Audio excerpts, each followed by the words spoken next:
Well, hello, my friends, and welcome back to the channel. Happy New Year. It is time for your Clear Lake, California first report of 2025. Man, can you believe how quick 24 went by? But anyway, what a doozy. I'm going to start out by saying there was I'm going to change the format a little bit. We're going to talk about the fishing first, and then I'm going to give you guys the basics towards the end to see if I can get a few more people to hang out a little bit longer for these reports. And anyway, there was just a New Year's tournament held up here, put on by the Wednesday Night Shootouts. And go onto their Facebook, just search WNS, and you'll see the results of that. But there were 18 teams in that tournament, and 4 of the teams had over 30 pounds. So you can go onto their website, and you can see the pictures of those bags. You're talking about just big, beautiful, stud Clear Lake bass. They caught them. And all I can say with that is if you're not scoping, you're hoping, and it's just that simple. I'm not giving any big secret away here. It's like if you don't have forward-facing sonar, you're just not going to get that 30-pound bag that they're catching right now. So my fishing, how is it going? Well, I don't even think I could actually refer to what I've been doing as fishing. I think it would probably be better off to just call it wishing, because I've been going out there and I'm just wishing I could remember how to catch a damn fish. I've been out there donating. I'm averaging probably 2 jigs a day I'm losing. I'm averaging a shaky head I'm losing.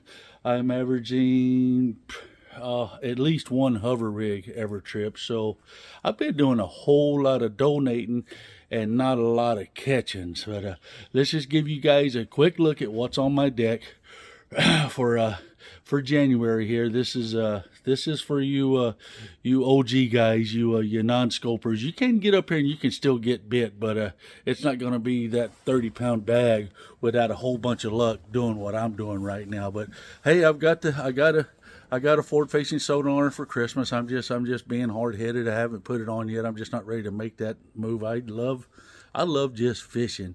I'm not in any tournaments or anything, so what I love to do is just get out there and try to figure it out and pick apart the freaking bank. I like to get out there on those rock piles and, look around. And, when you guys watch my videos on my cast to catch, I'm usually looking over here, just enjoying Mother Nature when I get my bite. So that's just a big part of the fishing that I'm not ready to let go of, so I haven't made that move. But anyway, let's get over here. Oh, let me tell you first, I had 4 buddies up here fishing this week, and they all had success also. It's a huge timing window, I can tell you that, and the evening has been better.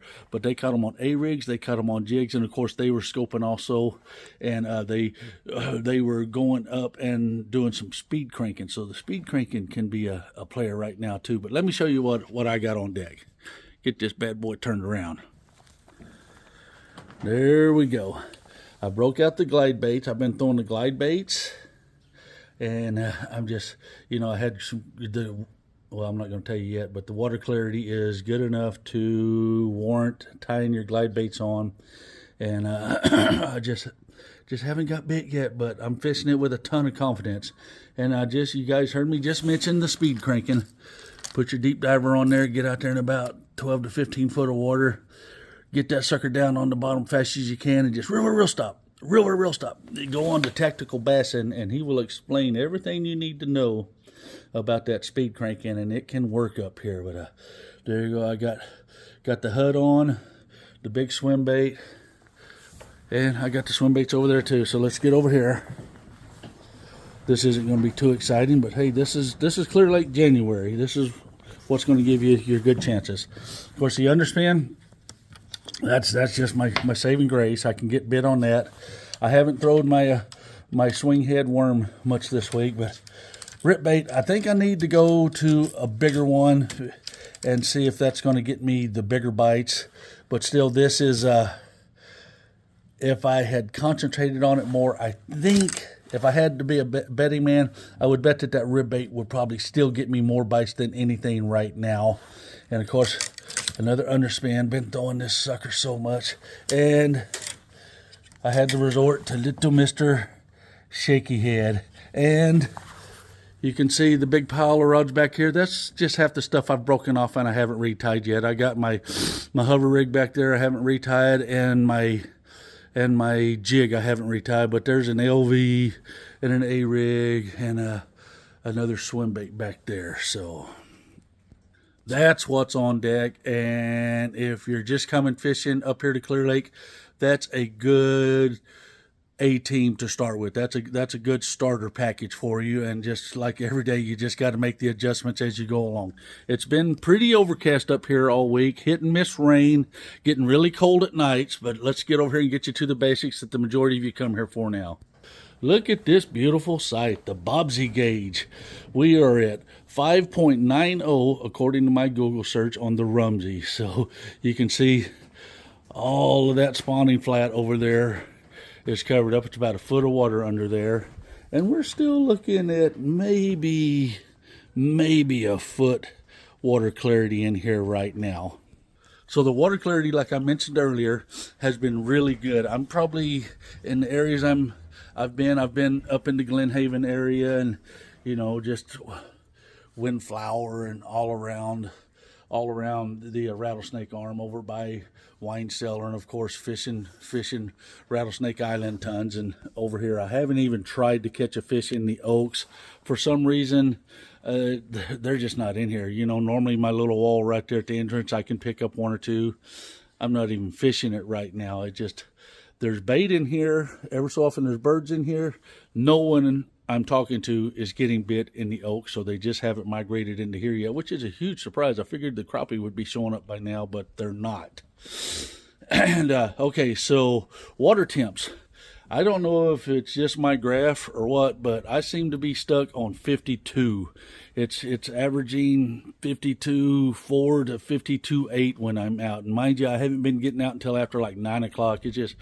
There's too many nice days in California to fish the bad ones, so I've been letting it warm up so I can get out there and just actually enjoy myself. So that's where the water temps have been floating around for me. Just definitely a 52 degree average. And the clarity, I would say I'm going to give it a 1.5 foot clarity. It's definitely these storms and this water rising.